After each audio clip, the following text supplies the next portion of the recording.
Project Camelot, and we're here with Michael St. Clair and Bill Ryan from Project Camelot. And Michael St. Clair and I and Bill are going to have a future talk together. We're going to be talking about 2012 and beyond, the years beyond, and we're going to be talking about leading up to 2012, what we might plan for, what might be in the offing. There's a lot going on. Many of you watching this video now will be aware that we're at the start of changing times. And the conversation really is about what are those changing times? How might they affect each one of us in different places? If we are aware of this and mindful of this, what action should we be taking? We have a lot of people writing to us every week, every day, with questions about what's happening, what's going to happen, what's next, what should I do.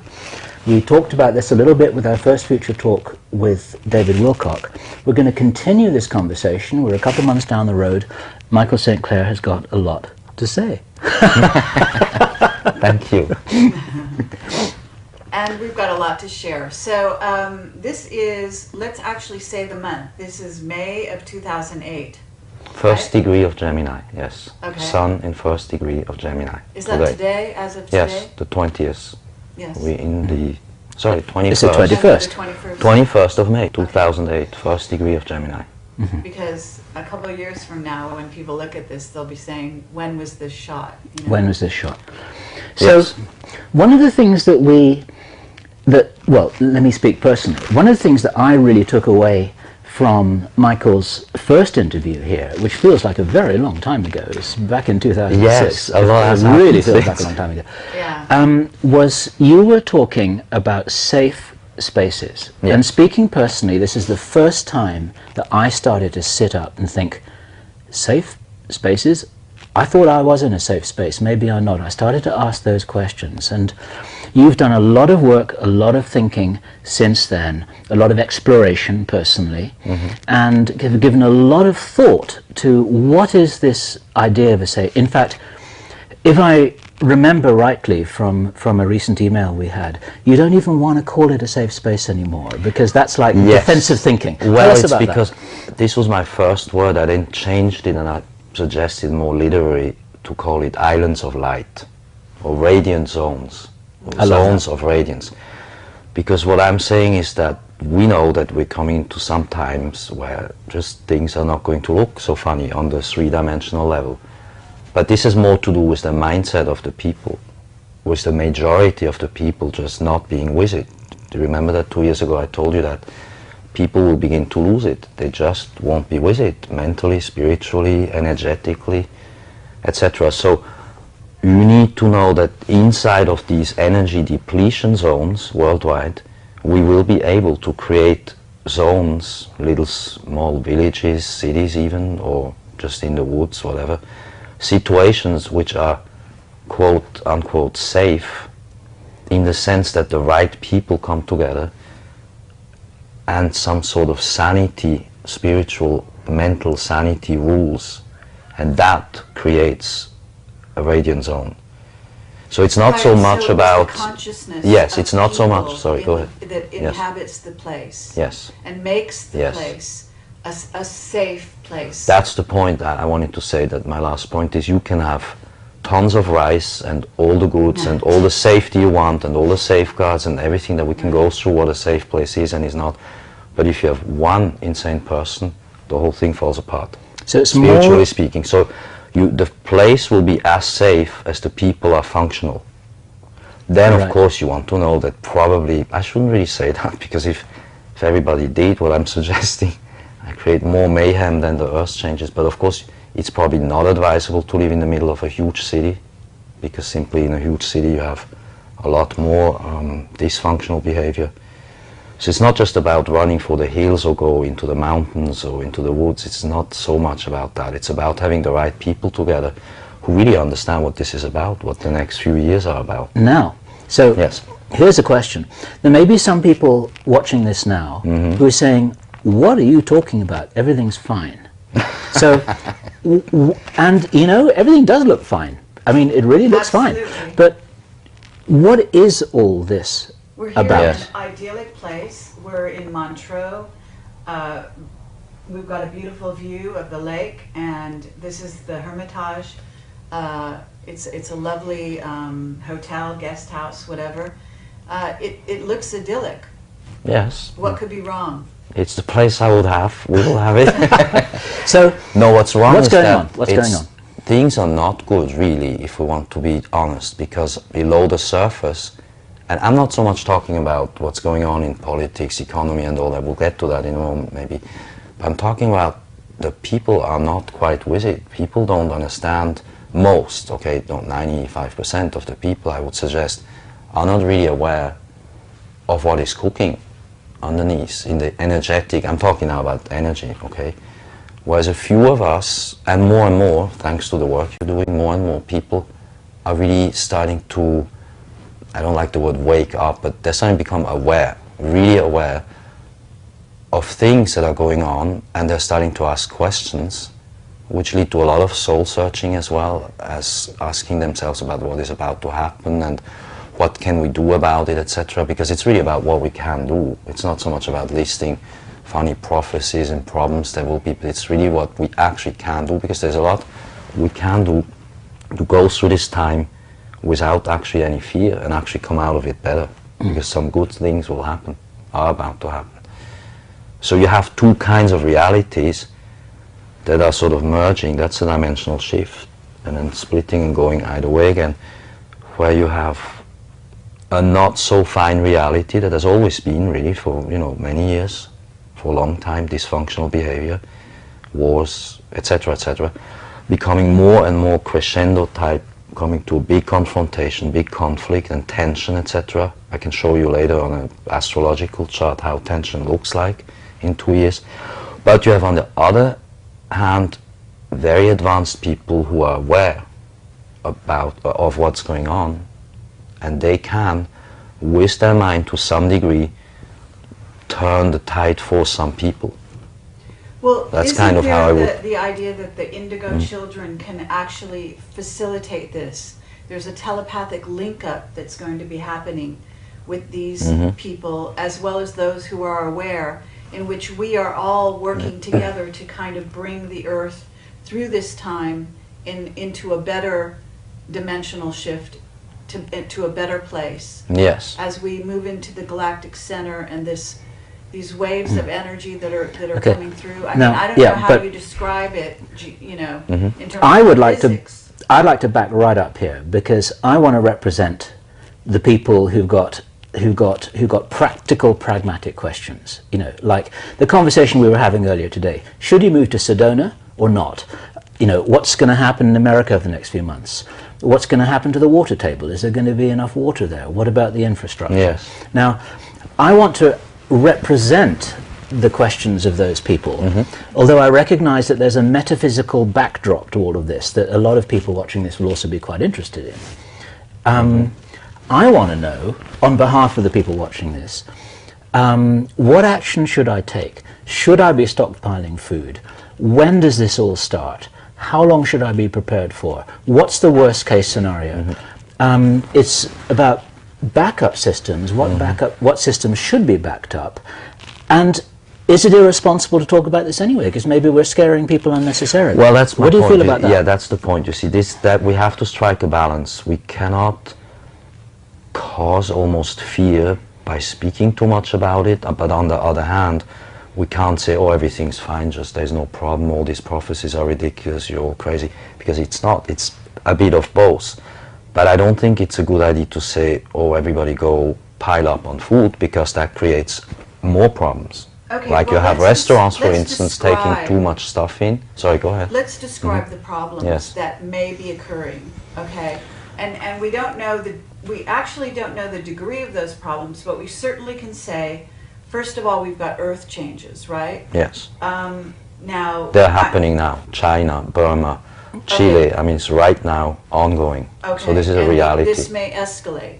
For sure. Right? Yes. The magma in the earth is heating up. There's a relationship between the heating up of the sun, or the activity of the sun, and Yes. the magma in the earth, causing more activity increased earthquakes. And as a result of that, you're talking about getting on higher ground. This is where these kinds of preparations make sense. Yes, sure, you do not want to be on coastlines because clearly what happened in Burma will be happening most probably in many other places where weather patterns of weather can just not be predicted, can also be induced by scalar or other weather warfare type weaponry. I don't even want to go there much, but the fact is water levels will rise. Yes, water levels will rise, and the effect will be a lot of cities will be underwater, at least temporarily. It's not so that the water will rise forever and stay there, I don't think so, but it's due to magnetic shifts possible that the water can even shockingly, like surprisingly, come up and lift the whole place. What should we do about it? That's a fair question. That's not alarmist, that's not causing fear, that's just being intelligent. Many people say this is fear-mongering, etc. I say, well, wait a second, being intelligent, knowing things ahead of time is not the same as fear. So there's just a balance there that one has to have. There's preparation to be made in case of things that might come. Yes. Also the increased ferocity, if you will, of the weather. Even, if you live in Florida, you're going to be inundated. Yes, that's clear. I don't know, hurricanes, whatever, right? Florida's definitely not a good place. I lived there, I had to go myself. I knew, the time is coming. But when we spoke 2 years ago, you were talking, advocating, finding a safe place. And I'm using those words because that's the word you... That's right, yes, and I'm still for it. Sorry, go ahead. Yeah. What are your personal plans over the next year or so? Yes. What are you planning, what are you thinking of doing, and why? It's a good question. Honestly, I'm not sure. I'm not trying to avoid the question. I'm really not sure because it depends on certain things, what I do with certain clients who do want to build a center, but more for education, dealing with indigo children, people like Boris, etc. And the other part of my answer is I can't really disclose exactly what I'm doing with clients because it's their affairs. But I'm also not sure because I want to keep flexibility. I believe we must be flexible to go this way or that way. In other words, I have several plans for several possibilities. Okay. But what's your model? Can you talk about it in general terms? Okay, the model of a radiant zone would be basically you need a place that you own outright with patent to the land. You need land, probably 10, 20 acres, 40 acres at least. You need water on that land. You need power, which you can do, of course, with modern other ways of energy off the grid. And you need food. Those are the 4 things you have to have under control.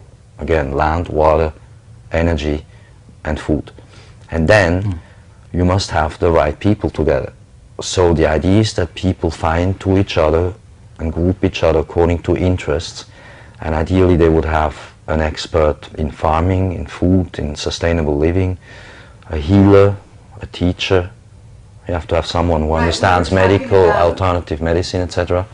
Right, and you need a scientist, a technology guy, IT. In other words, people with different skills coming together. There wouldn't be all the same kind of people, but as a matter of fact, communities need to be made up of different kinds of people. That's right. You want people who have something to give to each other, that together they can then create a new economy, a new society, really. And then the idea is that you have 200, 400, 500 such little societies dotted around the planet, who ideally, via telepathy or new form of internet, can actually communicate with each other and create an economy together, a barter economy, just modern, new way of economy, where we move away from the economy we had, which is reptilian central banking kind of finance, towards a sharing. Reptilian central bank, that's a wonderful word. Well, it is really. Excellent. But also tell people, for the people that don't know, you have a background in banking. Yes, we spoke about that last time. Yes, but it's good because if they haven't seen our first interview with you, if you could say a little bit about your background, I think that would be very important to sort of introduce where you're coming from. Okay, it's simple. I studied law, didn't finish, I didn't get a law degree, but I then went into banking where I did different kinds of things that showed me very clearly how the economy works, what banking is about, how investment banking works, which I find very interesting, and I'm still, in a way, or more so than ever, coming into investment banking. I'm actually surrounded by advanced investment bankers and people who have understood that resources need to be redistributed and used in a different way to create such things like these radiant zones, these new economies, new energies, etc., etc. But big you also projects. have a background in, So, yes. in the Swiss Yes, army, of course, yes. is this right? Yes, I was a Swiss Army officer, yes. Uh-huh. So what I learned there was actually how to do what we're talking about. I mean, how to run a place, how to basically manage people. It's about how people together create a life. And this has to be done without the government, without structures that are given by the reptilian central banking, central structure, central electricity, power, etc. So the idea is to go independent and almost guerrilla style. And that's what we actually did in the Swiss army. It's a sort of, at the time I was in, I worked with a colonel and general who believed in this absolutely new, untried way of forming an army that works on the ground with the people to defend like a militia. Mm-hmm. And so that was a management school, essentially. And from there into banking, I found in banking what works, how it works, and what does not work, and why it doesn't work, and what leads to the problems. So what I'm saying is we need to bring together people. Yes, of course. In the banking area. This is what I do mainly now, yes. I have 2 banker clients and a few other clients who have actually become partners. I mean, I can disclose it. I'm the investment banker, or one of the investment bankers, of this concept of radiant zones. So what we're trying to do is bring funds to projects and project people to the funds. It sounds easy, but it isn't. It needs alchemy, chemistry, bringing the right people together, etc. So, and then you have an incredible background in astrology. Well, that was my big hobby then, yes. I did that since way back when I was very young. I got involved into astrology because I knew the clock of the universe can tell me more how things work. And so I got into this to the point where I'm a professional at that, and I combine this. I'm actually doing financial astrology. I can, with charts, show you how the economy moves when gold goes up, down, markets move, etc. So that kind of work is what I do with clients. Fascinating. And then on top of it, you started to create these amazing crystals. Okay, so this story here with the crystals, this is a heavy one. That is an incredible thing. It's beautiful. It's really stunning.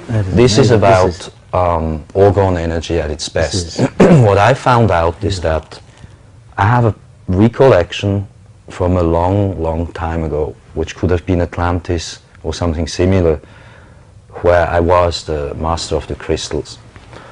And we used to do, and we will in the future again, communicate through these crystals. You understand, we are made of crystals. Brain, pineal gland, etc. has crystals in it. So the Earth's crystals and crystals in other star systems communicate through us. So I did this out of interest to see what happens and how energy can be moved, if I can help make things happen for clients, etc. And we're going here into esoteric stuff, which is just hands-on esoteric, and it does work. Clients tell me that they can move energy, that they can actually look into this and meditate, and they get messages out of it and ideas, and they get inspired to do stuff at that level. And on another level, clearly this produces an orgone field in a place that creates stability, serenity, peace of mind, etc. At the very least, and maybe proactively can even, protect at the minimum, and at the maximum maybe even project energy to help people make things happen. That's why I did that. And do healing as well on these environments, and he's created this book that has a lot of his crystals. To me it's art. Combinations yes, it's of art, crystals. but it is healing. You've got stones, the power of the healing of the stones, which is, you've got amethyst, you've got, lapis lazuli, you've got, quartz crystal, rose quartz. So the different energies. Some of them also have gold in it, like this one has peridot, gemstones and gold.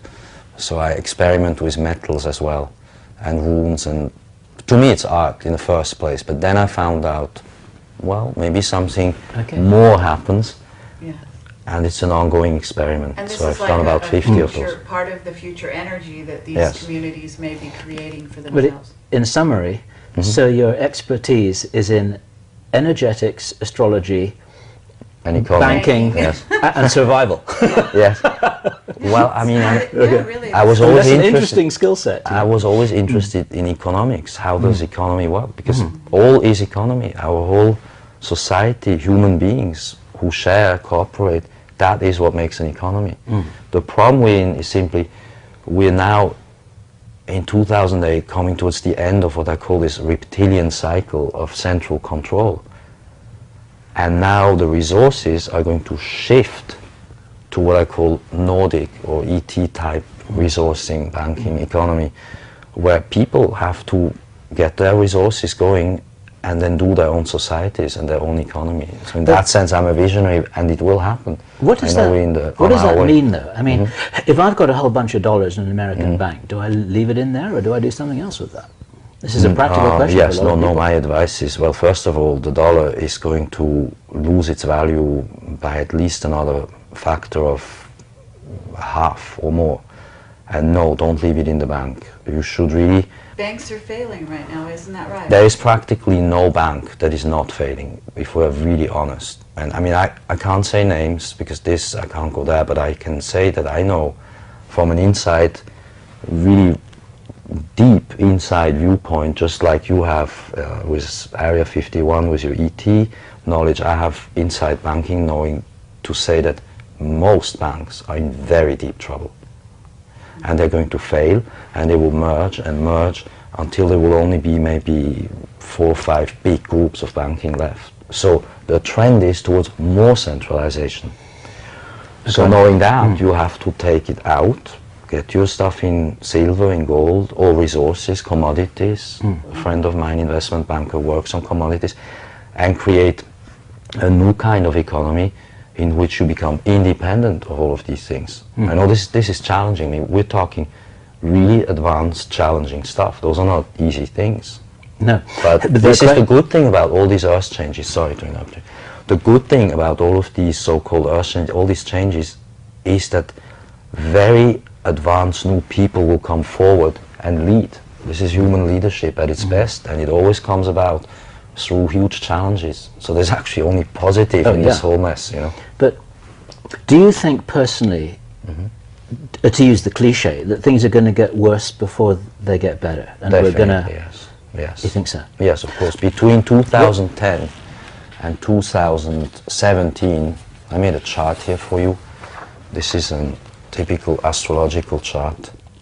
Now, I don't know a thing about astrology, but I can see that there's 2010. Well, the most challenging, geometry is the square. The ground square, so we've got a square right in the center of. And is this a chart for the world? This is for the whole world. Okay, this shows simply. Of course, this is schematic, geocentric. That doesn't really make sense in reality. But as a schematic, what goes on here is we see Pluto has entered Capricorn, which means the economy of energy, precisely. And so Pluto is going to totally transform everything to do with society, banking, government, education, etc. Symbolizes the destructive quality and the transforming and the transformation, and the rebirth of something. So when it hits Capricorn, which Capricorn is the sort of standardization. It's the sort of rigidity. Yes. It's everything of the past that's already been built up. So you've got this real transformation coming into what everything people have been used to for so long. You're going to have explosive changes as a result of that. Yes, and you can clearly also see when you compare backwards, 1765, that time about was the last time it was in Capricorn, and then every 250 years back. Now, I'm not suggesting that because in the past we've seen A, B, C, therefore in the future will be Q, Y, Z. That would make sense, and not the way we should think. But clearly you see certain patterns of what's going on. Now, when you then add Uranus in Aries doing the square, and on a trigger moment like the one I chose here, which is August 7, the first August week of 2010, in other words, just 2 years from now. We met 2 years ago now, and again in 2 years. you will see in 2010 begins what I would simply call a challenging, tense time, where there's a strategy of tension in the air and conflict. I mean, let's face it, this produces conflict, and that is with Saturn in Libra opposing Uranus, and with the T square, the anchor of Pluto. Now, what's important about this, if this was just one moment of a few weeks or a few months, one could say, you know, big deal.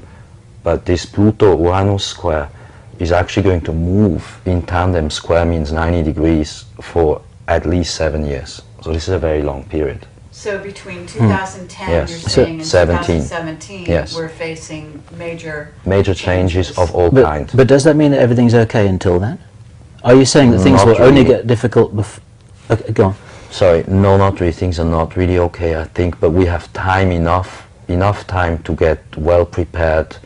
By prepared, I mean mentally prepared, inner preparations of knowing what we're going to deal with, of training our minds to go further, to do just almost what the impossible, and we can do the impossible, we can make it happen. And after 2010 and up to 2017, it is quite clear that we're coming into what one could call difficult times, or unusual times at least. But that doesn't mean that precisely during those times we can't excel and actually come up with brand new solutions. And that's why I'm saying we should go into places of relative safety and create little economies and small societies that teach new ways of living, because the rest will simply fade away. So what these spiritual teachers talk about, the Great Awakening, etc., and the prophecy people talk about, all the negativity, both is actually correct, because you have then this merging of the dimension going on.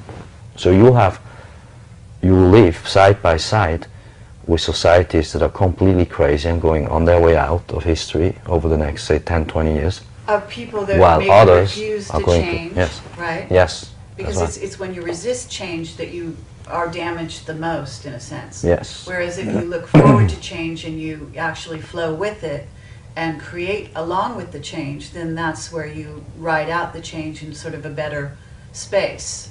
That's right. Theoretically. So Yes. it's kind of, that's what we're looking forward to. We're looking forward to major changes coming fast and fairly furious, especially 2010 and on. Right? Yes, yes. I think, though, according to Boris, whom you've met now, there is going to be something happening next year in 2009. I don't know really the nature of it, and you know, we can't really say, nor should we. Right. And I even think it just has to happen. It's okay, whatever has to happen cosmically is for the better, for good reasons. But Right, there will be... There's many changes Yes. that are positive. That, in other words, you need Yes. the destruction to destroy what's already been set up on the planet in order to create the new. Actually, you're right. You know, if it takes half the population to pass on to another world, then that's okay, because maybe the Earth needs a clean out.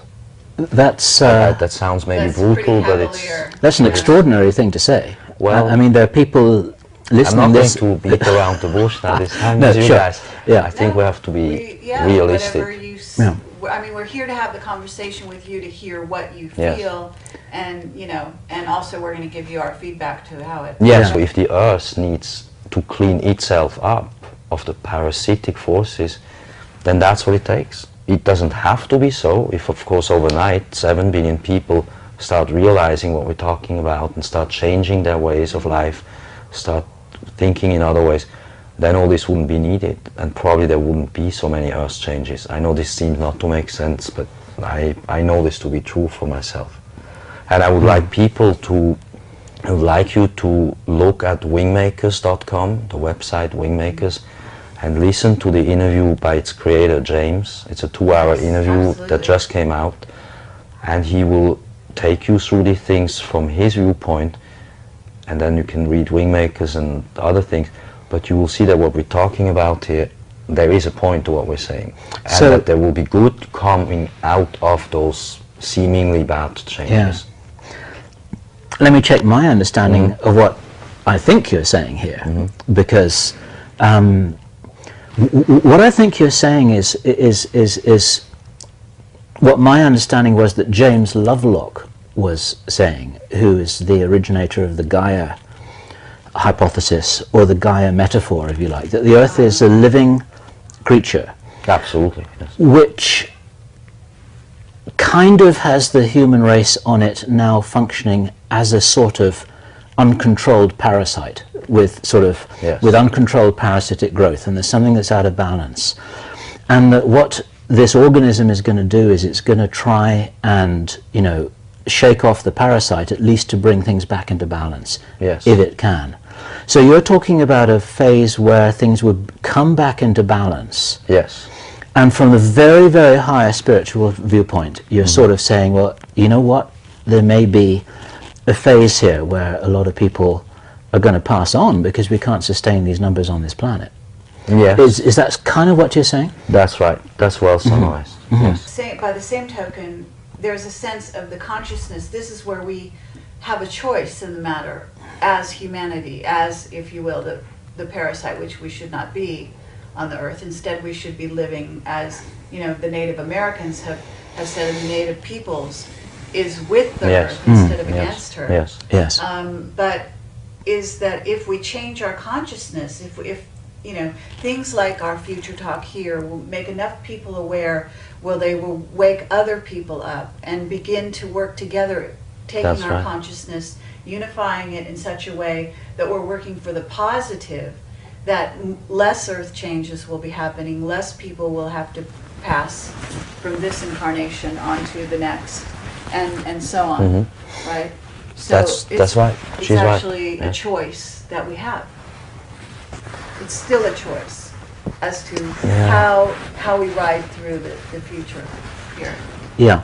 There's this wonderful book which you've probably read called The Last Hours of Ancient Sunlight. Did you hear about that? No. It's a wonderful metaphor.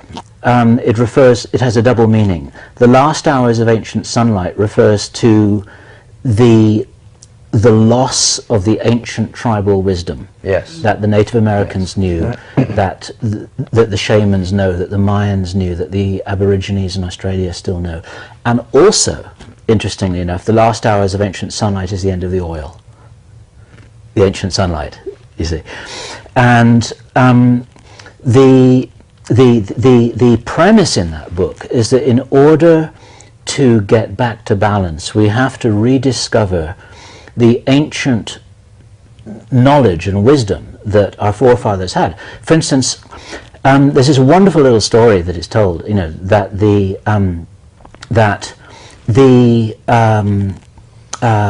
Native American tribes, they'd war with each other all the time, but they never wipe each other out completely, because then they wouldn't have anyone else to fight. So they had to leave. You know, and it's the same kind of principle. Well, hopefully we're going to. That sounds funny. Learn some better lessons than that. I mean, you know. But actually, and how many to wipe out and how many keep alive. No. I mean, but the point is, it's a beautiful piece of wisdom, because even their enemies were a resource that needed to be renewable. It's like they knew that they had to allow the way that their society functioned in the same way for their children, you know. And the same applied for the buffalo. It's like, you don't kill them all, you know. Otherwise, the next generation is going to be living in a completely different way. And that's the kind of wisdom that we've forgotten here. Well, and I think we're actually moving into tribal societies, in a sense, smaller, you know, units. That's exactly correct. That's what I use in my book, tribal societies. That's the future of our humanity. We will begin again somehow from scratch, new, but still with very advanced technologies. Both is possible. And then the whole of humanity is a more advanced humanity. James of the Wingmaker says he believes that 10 to 12 million people will come through these changes in a very advanced, aware manner, and that if we have 10, 12 million around the globe, we can start again and go much further. And I agree with him. You said 10 to 12 million will make it through, and I'm just wondering, how many are there now? Because I don't know. Yes, well, what he means, and I agree with him, is that if we have 10 to 12 million advanced people, spiritually, mentally sane, advanced, seeing what this is about and moving on and learning, because we all have to learn, we're all challenged every day to move on, that then we will go to very good, positive changes, which are beautiful, where there's a brilliant future for mankind. And I feel the same. And we will see this happen, let's say, around 2020 to 2050 during that time. It's just that until 2020, we have quite some cleanup going on. So he means by this, or let's say let's put it this way, the way I see it is, if half the population is no longer here, but out of that other half we have 10, 12 million advanced ones, then we can restart. And I feel that's what's going to happen. Now, we don't have those 10 million today. We have very few. I would say that we are maybe a minority of a few hundred around the world who have a clue, really. I mean, I know maybe 20 that I could say, okay, those are friends that I could rely on, and we can move the world in a different way. There aren't so many who really know, and those few, you've met them. Those are the few that you've actually met, and there's a reason why you've met them, you see. I'd actually say it was probably a few tens of thousands, but it might not be 10 million, you know. I mean, it's a small number. Yes. Now, for now, but the idea is that that grows, you see. Yeah. Did you listen to our interview with George Green?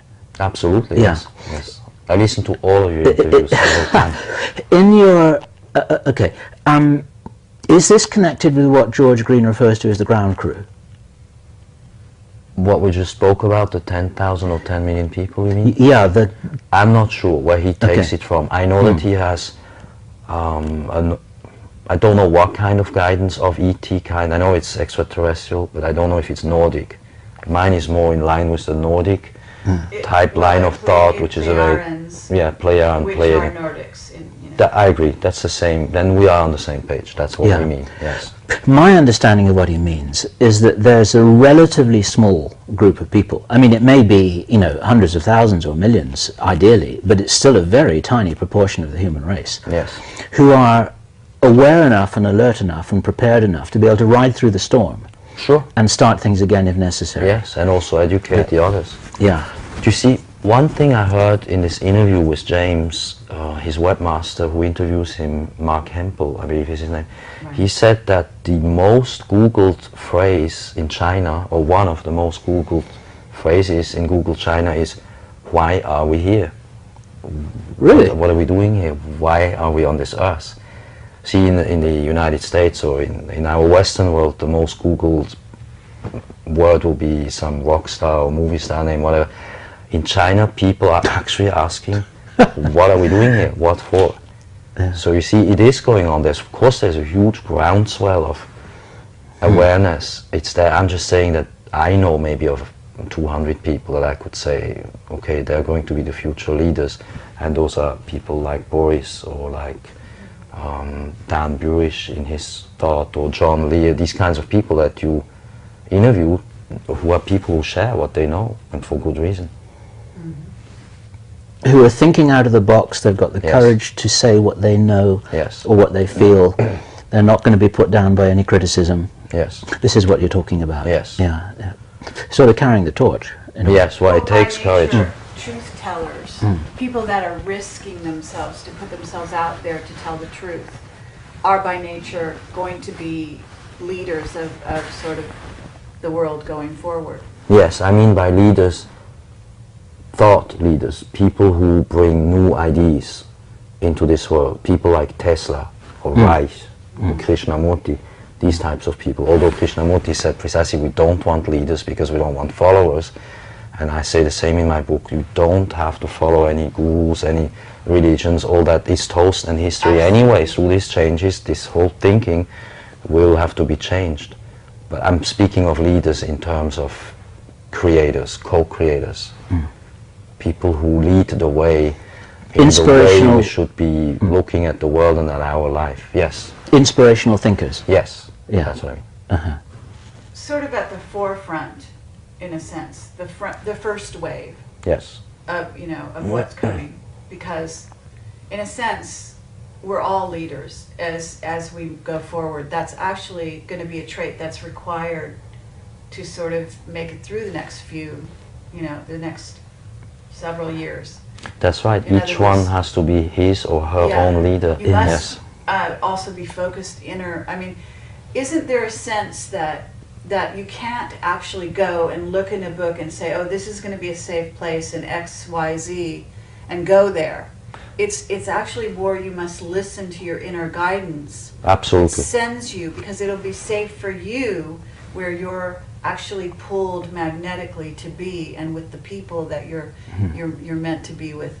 If you're going against the grain and just following some external, information, this is not going to lead you actually to make it through in the best place. So it's saying it's not so much or spiritually about a whole checklist of information, it's about the attitude. Yes. It's your inner, Yes. it's really listening. I think that's one thing James also talks Yes. about, which is you're going to be, it's necessary to listen in to your own inner guidance. It's not listening out, it's to what other people are saying so much as going inside and getting the information and knowing how it resonates with you. If somebody tells you something or you hear something, then taking it inside and actually seeing how it resonates with you, with your heart, and how you're able to focus it. I agree. It's not about checklists, and this is why I also refuse categorically, even with clients, to tell them where to go, because that's way too much responsibility on me, and why should I do that? So it's not like a formula? No, there is no such thing as formula. There are people who will make it well even in the cities, because they may be meant to be there as healers or teachers, or for whatever reason, each one has his, her own karma or way. The serendipity of Yes, and you have to listen to this inside, as you said. That's an inner stance you have to take. So you cannot take the advice from outside. That is why I'm reticent of saying to people, do this, do that, don't do this or don't do that, because it's just not right. I shouldn't be in the position to give that kind of advice. Although I know what is okay and not okay to do. I want people to figure that out for themselves. But you're not a person who thinks that we're actually headed for World War III or IV, depending on your perspective of all of that. But with war with Iran, for example, that's not where you think we're going? Yes and no. It's a different kind of war. Yes, there will be war. The short answer is yes. We're going to see. We are at war. The future is the now extended, and so I think there will be conflict between the US and China. It's heating up over the Tibet issue, very unseen, and there is conflict going to be taking place between India and Pakistan, US and Pakistan. When I say US, I don't mean the American people. I mean, of course, the secret government behind the government, because the actual government doesn't even have a clue why they're doing what they're doing. They're just being whispered to by the grey command, do this, hit that, and take that out. And by grey command, you mean the I greys? mean the ET. Well, they're not actually ETs. I mean the clones. Yes, the greys. Yeah. And so the answer is yes, there will be wars. I can't really, and I don't want really to predict this one takes this one out and so on. There will not be nuclear strikes of any huge kind. I do not see that happening, and I don't think it's a good idea to even put these thoughts out. I believe strongly that there are other forces who can actually disable the classic nuclear strikes. There will be, however, and there are ongoing so-called mini nukes and neutron bombs and stuff like that. So there is a very ugly side to the conflict, and that's going to involve China, the US, India, Pakistan, and maybe Iran to some degree. I think that Iran is taking a lead from the Russians, trying to behave and to just steady the situation. So far they have not been provoked. Yeah, they have not been provoked into what they could have been provoked, you see. So I feel we have avoided some of the worst things, but there's obviously more to come. In these years I showed you via astrology, you see very clearly that from the middle of 2010 to the beginning of 2011 is the probably most hottest zone where conflict will get started. Although it's actually not right to say this, what I just said, it's just realistically so that would be safer to assume there's going to be conflict and we make preparations for it. And this will start, of course, over resources, water, economic, this is all economic. It's an economic war. And that's happening unseen that's an already. interesting point. Okay. You know, so if you see in Burma, for instance, the 6th largest rice producer has just been taken out. Just been taken out. That means less food, more food riots, more social problems coming to the West, etc. And all this leads to more conflict. Unfortunately, that's just a cycle in which we are in still for another, I believe, I guess 7 to 10 years, let's say up to 2020, when Saturn, Pluto click in position in Capricorn. That's when things will begin to get better. Realistically, that's the zone. So we're looking at 10, 12 years of tumultuous changes, through which we can, however, come to amazing new beginnings. Yeah. We just have to be fearless and brave about this. I mean, this is really big picture thing. I don't know of many people who are thinking about 2020. Most people's thinking kind of stops at 2012. I mean, and a lot of people I've been speaking to, they don't even know what's going to happen next month. You know, so this is really. Yes, you're right. We should stay in the now. I'm just giving you this bigger picture because Carrie asked about wars, and that's where this is going. You're an astrologer, Yes. and Well, of so course. this is your natural. I mean, you've written this book. You know, Light Seeds is your kind of compilation. Yes, You've got, you know, Zen of Stars. Light Seeds is in a way the collected works. It's Zen of Stars beefed up, advanced, updated, together with Foreseen, which is kind of a science fiction approach to a hyperdimensional reality, in which you star, by the way, and you too. You're in my book. Your Project Camelot. Project Camelot is in Light Seeds and shows in the future what will be done. So it's not a compilation, it's an advanced, more up-to-date version of what I feel, based on the knowing that I have now in May of 2008 of what is most likely to transpire. Okay, so as an astrologer, I don't look just at now, 2008. I want to look at what happens, say, 2050, 2080, because to me that's of interest. I understand that for others this is maybe not so interesting, but it's only by looking at the bigger moves that you can calculate backwards and kind of see where we're at in this navigation through time-space. You're going to see the arc of change. Yes. And growth, Yes. hopefully. And for this you can only look at the outer planets. Honestly, you can only look at Neptune and Pluto, really. Those two show you clearly where the big evolution of mankind's thought process is at. And it's with So that I can say where we're headed to. What about Planet X?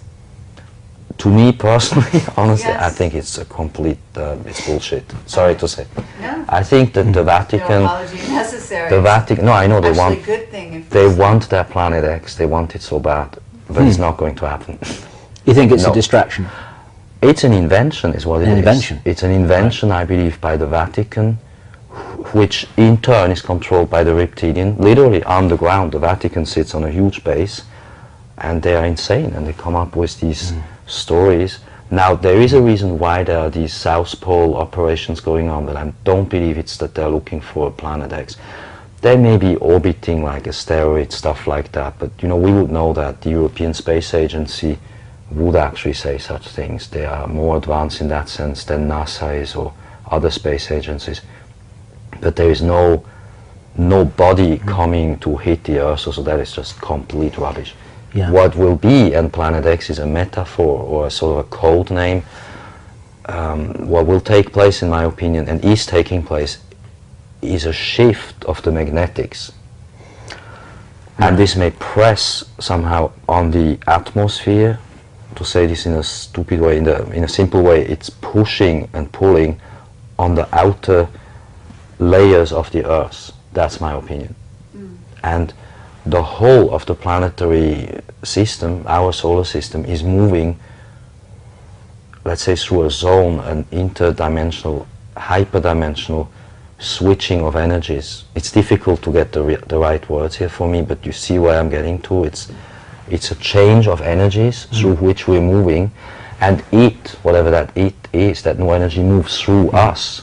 So we're actually now 2008, 2009 and 2010 coming into the threshold. I call this like the stepping through the doorway. And the thing, this new consciousness, comes through us and we go through it. And that's a process, and that doesn't happen on one day. That's a thing that takes, I believe, 10, 20 years in reality. Yes. So it's a process, you know. That's one of the most intelligent presentations of this that I've heard, actually. Basically, it's saying that we're moving through this. Yes. The Earth is moving through this. Of course. It's going to be a rough ride for the Earth and for us. Yes. But all of us, including the Earth, are going to make it through, but there are going to be changes, because that's what happens in a time of transition. Yes. And it's nothing to do with Planet X, it's more to do with regions of space, which the whole... Yes. Yeah. I mean, this does fit with... And you understand, what this we're is the told. thing with the crystals. Everything is energy, okay? And so everything has consciousness. I mean, these dust molecules, everything has in it a consciousness. And so when all this goes through a magnetic shift, and this has happened before and will happen again, those are just cycles, 10,000 of years cycles. When that happens, the populations of Earth and other planets, right? We know that there are populations on other planets. So all of us, all beings, including the ETs, so-called ETs, Nordics, everybody, is going through this challenge or through this change. And this is, I think this is an amazing time to be around.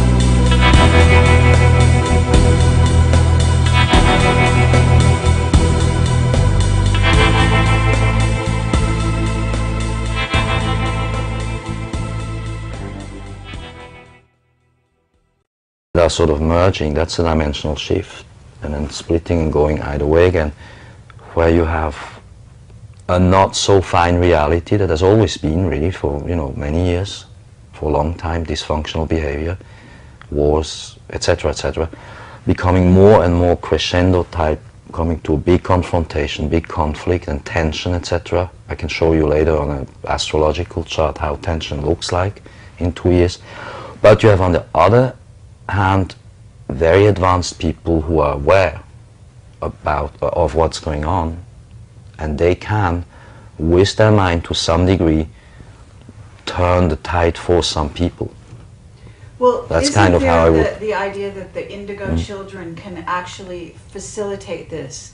There's a telepathic link-up that's going to be happening with these people, as well as those who are aware, in which we are all working together to kind of bring the Earth through this time into a better dimensional shift, to a better place. Yes. As we move into the galactic center and these waves of energy that are Okay. coming through. I Now, mean, I don't yeah, know how but you describe it, you know, in terms I of would like physics. I'd like to back right up here, because I want to represent the people who've got practical, pragmatic questions. You know, like the conversation we were having earlier today. Should you move to Sedona or not? You know, what's going to happen in America over the next few months? What's going to happen to the water table? Is there going to be enough water there? What about the infrastructure? Yes. Now, I want to represent the questions of those people, although I recognize that there's a metaphysical backdrop to all of this that a lot of people watching this will also be quite interested in. I want to know, on behalf of the people watching this, To some times where just things are not going to look so funny on the three-dimensional level. But this has more to do with the mindset of the people, with the majority of the people just not being with it.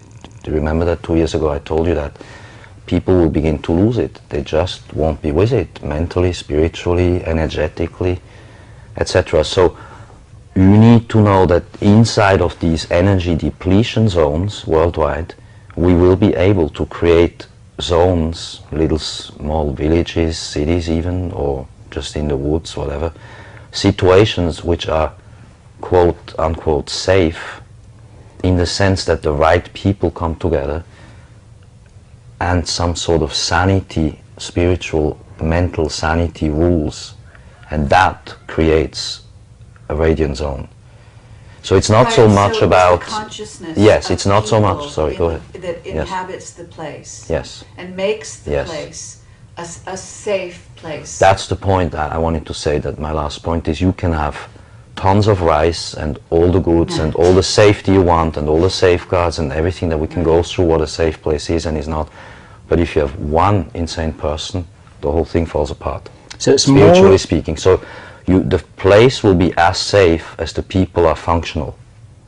Then of course you want to know that probably, I shouldn't really say that, because if everybody did what I'm suggesting, I create more mayhem than the earth changes. But of course it's probably not advisable to live in the middle of a huge city, because simply in a huge city you have a lot more dysfunctional behavior.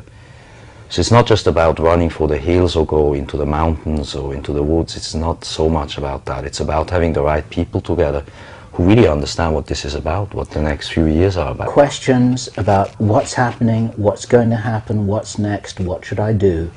We talked about this a little bit with our first Future Talk with David Wilcock. We're going to continue this conversation. We're a couple months down the road. Michael St. Clair has got a lot to say. Thank you. And we've got a lot to share. So this is, let's actually say the month. This is May of 2008. First degree of Gemini, yes. Okay. Sun in first degree of Gemini. Is that today, as of today? Yes, the 20th. Yes. We in the, sorry, 21st. It's the 21st. 21st of May, 2008, first degree of Gemini. Because a couple of years from now, when people look at this, they'll be saying, when was this shot? You know? When was this shot? So Yes. one of the things that well, let me speak personally. One of the things that I really took away from Michael's first interview here, which feels like a very long time ago, it's back in 2006. Yes, a lot has It really happened feels like a since. long time ago. Yeah. Was you were talking about safe spaces. Yeah. And speaking personally, this is the first time that I started to sit up and think, safe spaces? I thought I was in a safe space, maybe I'm not. I started to ask those questions, and you've done a lot of work, a lot of thinking since then, a lot of exploration personally, and have given a lot of thought to what is this idea of a safe. In fact, if I remember rightly from a recent email we had, you don't even want to call it a safe space anymore, because that's like defensive thinking. Well, Tell us it's about because this was my first word. I then changed it and I suggested more literary to call it islands of light or radiant zones, or zones of radiance. Because what I'm saying is that we know that we're coming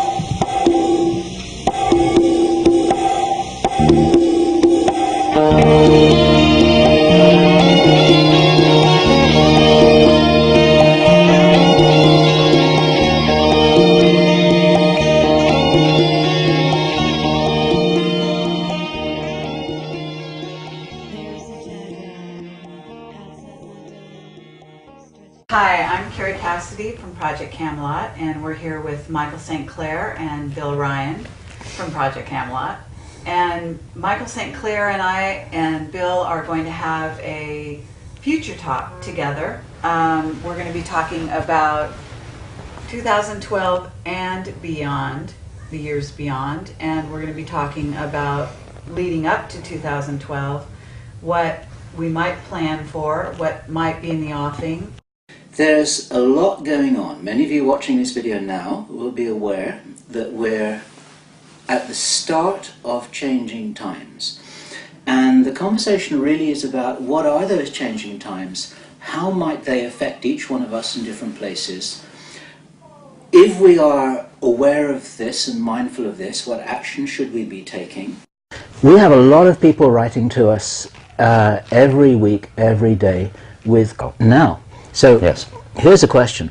There may be some people watching this now who are saying, what are you talking about? Everything's fine.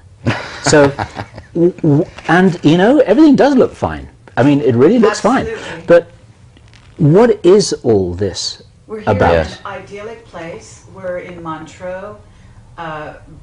We've got a beautiful view of the lake, and this is the Hermitage. It's a lovely hotel, guest house, whatever. It looks idyllic. Yes. What could be wrong? It's the place I would have. We will have it. So, No, what's wrong What's is going that on? What's going on?